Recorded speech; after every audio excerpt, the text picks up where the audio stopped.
One question, you're talking about numbers. Can you talk about the terms of your contract here?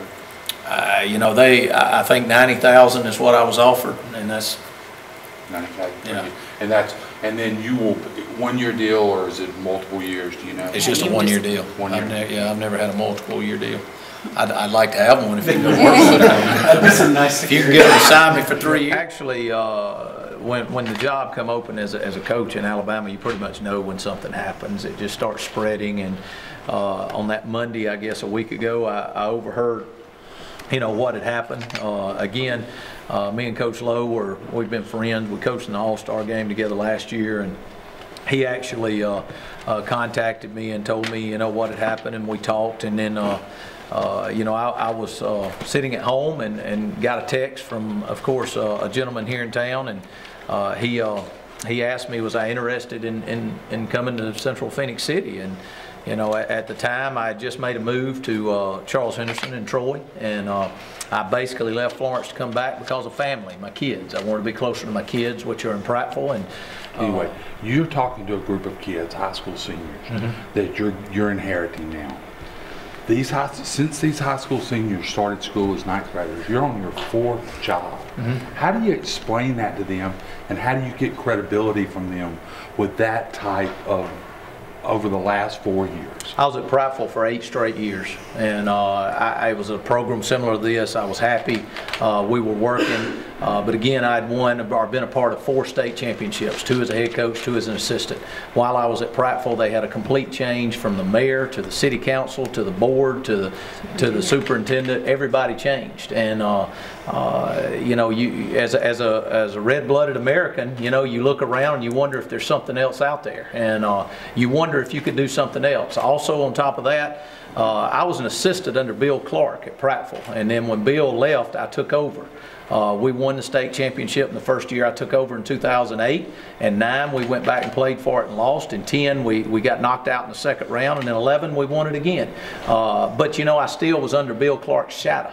It was never my program, and I wanted something that was my program, so it led me to Florence. And again, in the move to Florence, just as life, we make some good moves and we make some bad moves. It was not a bad move for my family, it was just a bad move for me. It wasn't making me happy. And that's why I wanted to come back south and be closer to family. The timing right now of this job is not great, but there's a lot of things I can say about timing. You just got to take risks, and you got to take chance to make it go happen. I have been stable everywhere I've been. It just looks bad right now because, of course, yeah, the central job came open, but you know, who wouldn't be looking at the central job? It's a great job. It's a great opportunity. And you know, I had an opportunity to go from a 5A program to a 7A program, and of course that's what I wanted to do, and that's the decision I made. I hope to never leave again. That also determines, of course, on wins and losses, and of course getting the job done. But you know, I'm happy to be here. I was looking for an opportunity to get back into this area in a large school job. There's only a few jobs that I was really interested in and taking, and Central has always been one of those jobs that I think, in my opinion, has the makeup the same as Prattville, and I can do what I did at Prattville here. And when you're looking at a job, you don't just take a job to take a job. You got to take a job that you feel can do in your system what you've done to be successful. But I would say this: I wouldn't want to coach at a place that did not have pressure. At Alabama, you've got pressure to win. At Auburn, you got pressure to win. In the SEC, you got pressure to win. You, as a coach, want to be at a place that's hungry and wants to win. And if you're not, then average is not what I want. I want to have that, and I don't see it as pressure. I see it as an opportunity to succeed in every area. Is anything short of the state championship successful? For me, it's always a state championship.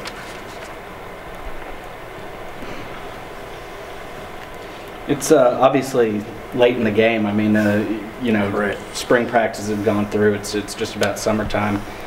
you know, what's kind of the timetable? How do you get in here and get people acclimated and all that right away? We'll meet with the coaches in the morning, and then we begin weight workouts on the 2nd of June, and we'll go through our normal process. You know, I've got to evaluate what they did during spring. I've got to evaluate the players, and that'll be leaning on a lot of the coaches that were here and you know, listening to them.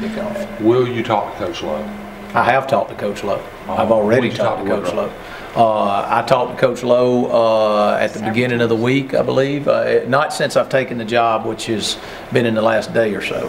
But will I utilize Coach Lowe? Absolutely. I respect Coach Lowe.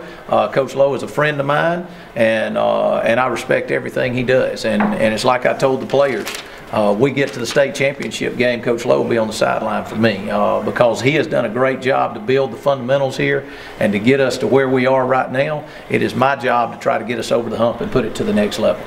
Last night at Gaines Chapel, there was a community meeting, and over 750 people, mostly black, showed up. Mm-hmm. And they addressed, there have been 2 high-profile terminations in the city in the last week. They addressed those incidents. Coach Lowe addressed the crowd, and there has been talk that some of the ministers in town may be urging kids that are in their churches not to play. Coach Lowe addressed that to a degree last night and said he's done. He knows you're hired to be fired, and he talked like a football coach. Mm-hmm. He said, the kids, it's time for y'all to get yours, stay out there, and he urged them not to participate in anything like that. Are you aware that that had been going on? To me, that's just clutter. That's a lot of stuff that goes on that you can't control. That's the distractions and the negatives out there as far as a football coach and a program. I don't know of anything going on. I mean, we just got here, so you know, that's fine. I mean, but you know, my job and the other coaches' jobs is to go win the respect of the community. My job is to go out and meet the individuals in the community and to let them know what we're here to do, and that's to make Central football the best that it can be. But that's it. I mean, we're going to be smart, fast, and physical. We're going to play a very smart style of offense where, you know, we're going to do the little things right. Penalties kill you. You know, you got to be down to the nth degree on everything you do. That gets into our coaching.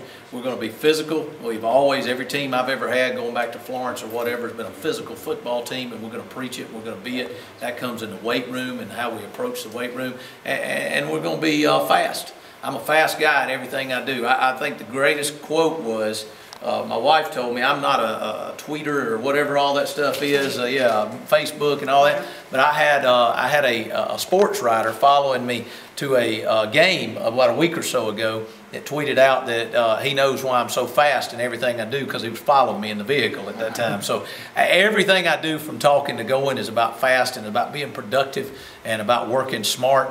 And, you know, I'm a big numbers guy. I'm going to go ahead and tell you, you know, I found out we got 76 football players. I've never went on. Everywhere I've been, we've had 100 plus. So my goal, even coming in here late now, is try to get the numbers up. I think it increases your practices and it helps you in what you're trying to achieve. And I'm all about somebody being a part of something as long as they're willing to commit to it and they're willing to do the right things.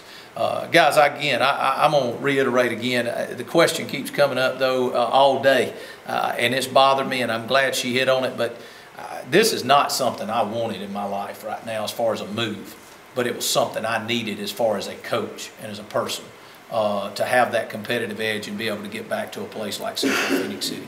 I'm so excited to be here, man. I can't wait till August. I know we've got to get June and July and get all the basics out, but I'm ready to pad up and let's get this thing rolling for real and have a great season. Hey, one question, you were talking about numbers. Can you talk about the terms of your contract here?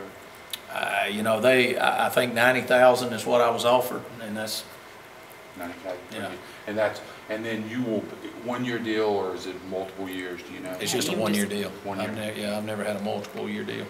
I'd like to have one if you can work with it. That'd be some nice If you can get them to sign me for 3 years, I'll take it.